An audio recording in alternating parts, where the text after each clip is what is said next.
KGF chapter 3 की शुरुआत होती है रमिका सेन के पीएम ऑफिस से। रमिका सेन को एक ऑफिसर बता रहा होता है कि पिछले 3 सालों से रॉकी ने विदेशों तक अपना बिजनेस फैला दिया था और इंडोनेशिया और अमेरिका में भी उसने कई इलीगल काम किए थे। इसीलिए इंडोनेशिया और अमेरिका की सिक्योरिटी फोर्स भी रॉकी को पकड़ना चाहती थी, पर अब रॉकी मर चुका है। पर इंडोनेशिया और अमेरिका में रॉकी के इलीगल काम अभी भी चल रहे हैं।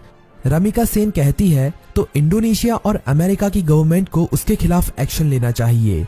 तभी वो ऑफिसर बताता है कि गवर्नमेंट ऐसा नहीं कर सकती क्योंकि रॉकी ने 1979 से 1981 तक इन 3 सालों के अंदर ही अपने सोने के बिजनेस को काफी बड़ा कर लिया था। विदेशों में भी हजारों लाखों लोग उसके लिए काम करते हैं और खुद गवर्नमेंट के लोग भी उसके साथ मिले हुए हैं। इसीलिए गवर्नमेंट चाहकर भी उसके खिलाफ एक्शन नहीं ले सकती।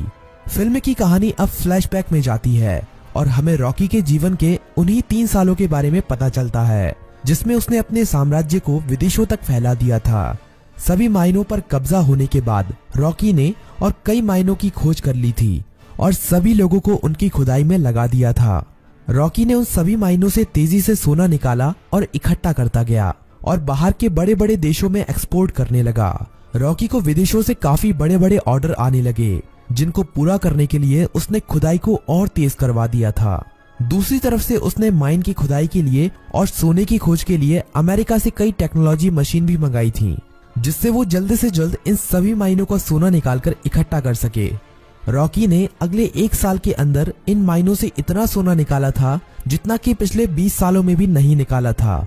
दूसरी तरफ रॉकी ने अपने इलाके को एक इंडस्ट्रियल एरिया बना लिया था और माइन में काम करने वाले लोगों के लिए उसने अच्छे घर, स्कूल, कॉलेज, अस्पताल सब कुछ बना दिए थे। इसीलिए खुदाई करने वाले लोग उसे काफी पसंद करते थे और उसके लिए अपनी जान देने के लिए भी तैयार थे। धीरे धीरे करके रॉकी का साम्राज्य बड़ा ही होता जा रहा था। विदेशों में सोने का एक्सपोर्ट करते करते रॉकी की जान पहचान भी विदेशों की सरकार से भी हो गई और सरकारों के कई लोग रॉकी के साथ मिल गए। रॉकी कई बार इंडोनेशिया और अमेरिका में भी गया था। वहां पर भी उसने अपने सोने के साम्राज्य को काफी बड़ा कर लिया था। इस साम्राज्य को फैलाने में सरकार के कई लोगों ने उसकी मदद की थी और रॉकी ने एक गैंग अपनी इंडोनेशिया में और एक अमेरिका में भी खड़ी कर ली थी और रॉकी ने इन गैंग के लिए अपना एक एक लीडर भी बना लिया था और रॉकी उन सभी का राजा बन गया था। इस तरह से रॉकी ने अपने साम्राज्य को विदेशों तक फैला दिया था। अब कहानी फ्लैशबैक से बाहर आती है और हमें दिखाया जाता है कि जब रमिका सेन ने भारत में रॉकी के साम्राज्य को खत्म कर दिया था और रॉकी अपना सारा सोना लेकर समुद्र के बीच में चला गया था, वहां पर रॉकी ने इंडियन नेवी को खुद मैसेज करके उसे मारने के लिए कहा था। तब इंडियन नेवी ने रॉकी के शिप पर मिसाइल छोड़कर रॉकी को मार दिया था, पर रॉकी वहां पर मरा नहीं था। रॉकी का सारा सोना उसी समुद्र की गहराइयों में उसी जहाज में दफन है और रॉकी को अमेरिका के सबमरीन ने बचा लिया था। ये सबमरीन अमेरिका के एक बिजनेसमैन की थी जिसे रॉकी ने उन 3 सालों के बीच में अपना पार्टनर बना लिया था।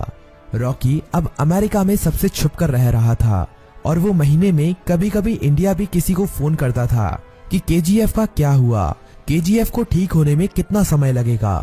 अब कहानी इंडिया में शिफ्ट होती है और हमें दिखाया जाता है कि सलार केजीएफ के तबाह होने के बाद केजीएफ को दोबारा से खड़ा कर रहा है और जो लोग बच गए थे उन सभी लोगों के साथ मिलकर रॉकी के साम्राज्य को दोबारा से खड़े करने में लगा हुआ है।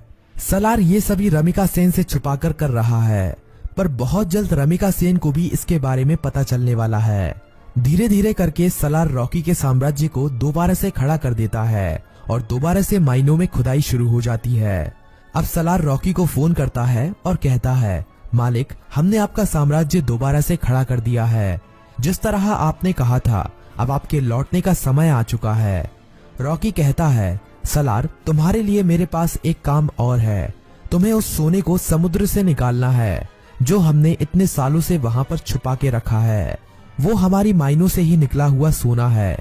इसे हमें किसी भी कीमत पर समुद्र से निकालना है। इस सोने की मदद से ही मैं दोबारा से भारत में अपने साम्राज्य को खड़ा करूंगा। सलार सोने को समुद्र से निकालने के काम में लग जाता है और इंडिया में अब एंट्री होती है रॉकी की।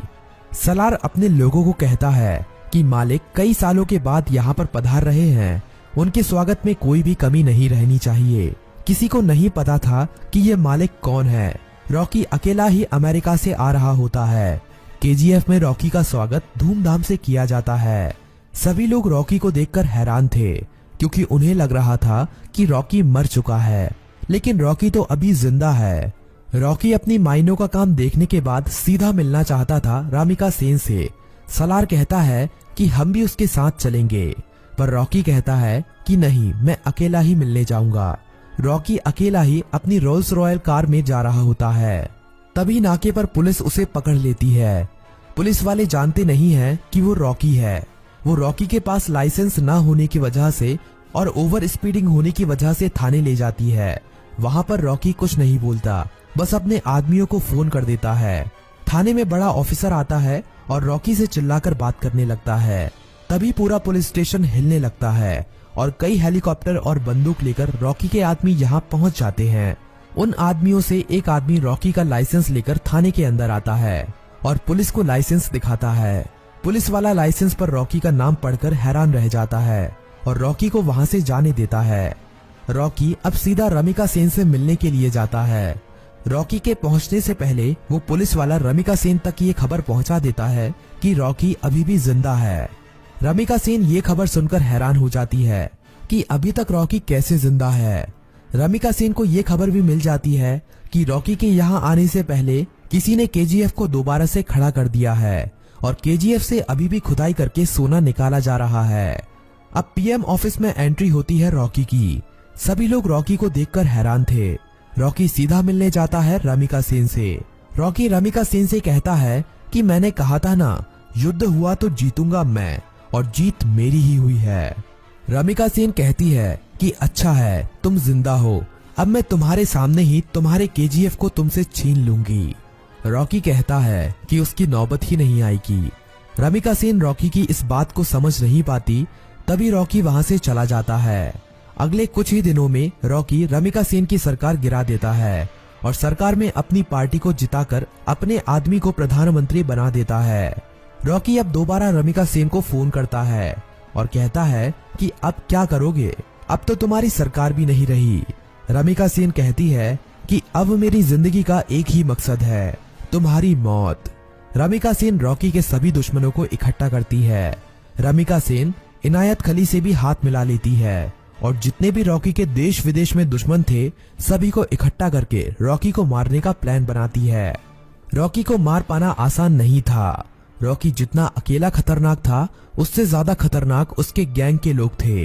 रमिका सेन को इंडोनेशिया और अमेरिका की गवर्नमेंट से भी सपोर्ट मिलता है, लेकिन रॉकी जानता था कि रमिका सेन उसके केजीएफ को तबाह करने में अपना पूरा जी जान लगा देगी।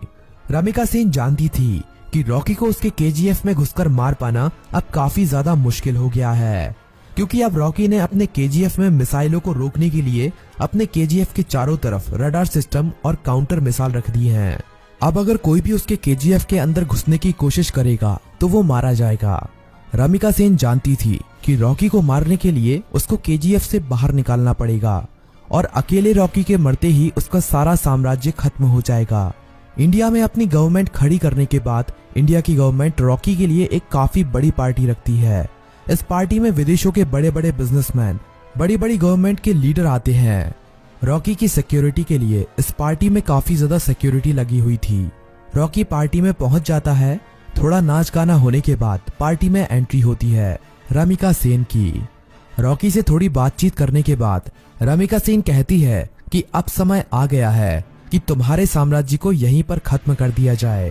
पर तभी रॉकी के चारों तरफ हजारों लोग उसके ऊपर बंदूक तानकर खड़े हो जाते हैं। रॉकी की खुद की गवर्नमेंट उसे धोखा दे देती है और विदेशों से आए हुए बिजनेसमैन भी उसकी मौत का तमाशा देखने के लिए वहां पर आए हुए थे।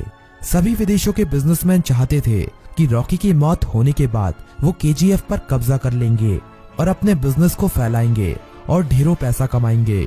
ये सब देखकर रॉकी खुद हैरान रह जाता है, पर रॉकी जानता था कि एक दिन उसकी मौत जरूर होगी, इसीलिए वो अपने आखिरी पल में भी निडर रहता है। रमिका सेन कहती है कि देखा, आखिर तुम्हारे लोगों ने ही तुम्हें धोखा दे दिया। इतना कहते ही सभी लोग रॉकी को गोलियों से भून देते हैं और रॉकी की मौत वहीं पर हो जाती है और फिल्म यहीं पर खत्म हो जाती है।